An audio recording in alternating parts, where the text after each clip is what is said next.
土。一、天地象是高岡之土，大地之土，在天為下，有落日之象，但無人處，則為朝下。無日主見到癸水為雨後紅陽，是一種文明之象，在地為土。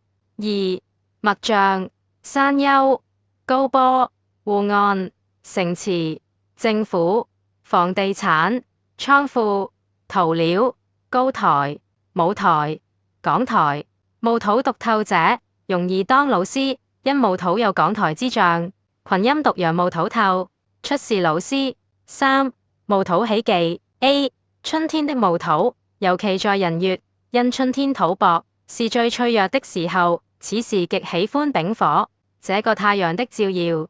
若戊土日主生在人月，在走身有大運時，往往會有災難，這叫生死交換。因戊土有兩個長生，一個在人，另一個在身。人為卦，身為坤卦，怕人身沖。9. B 夏天的戊土因太燥，很少有貴格，最喜歡水來滋潤。C 秋天的戊土因金旺土虛，不喜歡更多的金，尤其是死地有月，此人會死氣沉沉，遇太多的水也不好。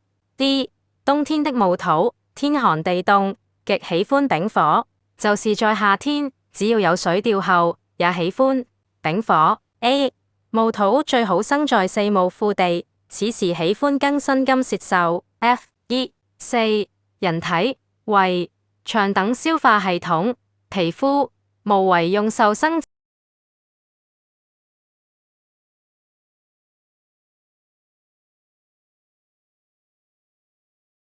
F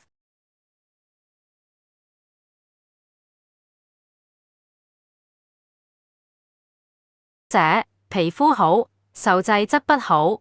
5. 人性戊土得用時，此人心胸一定是大度包容。6. 形狀大地之土，方大。67. 表情憨厚厚道得用。6. 己土。1. 天地象是田園之土，在天為雲，在地為土。2. 物象田園之土，不是廣袤無邊的，平原、墓地、土產、農業、水泥、建材、裝飾材料、書本、通道、管道、道路、斑點。己土臨食神愛讀書。3. 己土喜忌，己土喜歡生在有月，或者是己酉日，天干有丙丁火，基本上是好命。一是坐下。己土喜歡甲木和癸水，極不喜歡乙木這股風，因風吹雲散，也不喜歡丁火。如為己卯日、丁卯時的人，一生災禍多。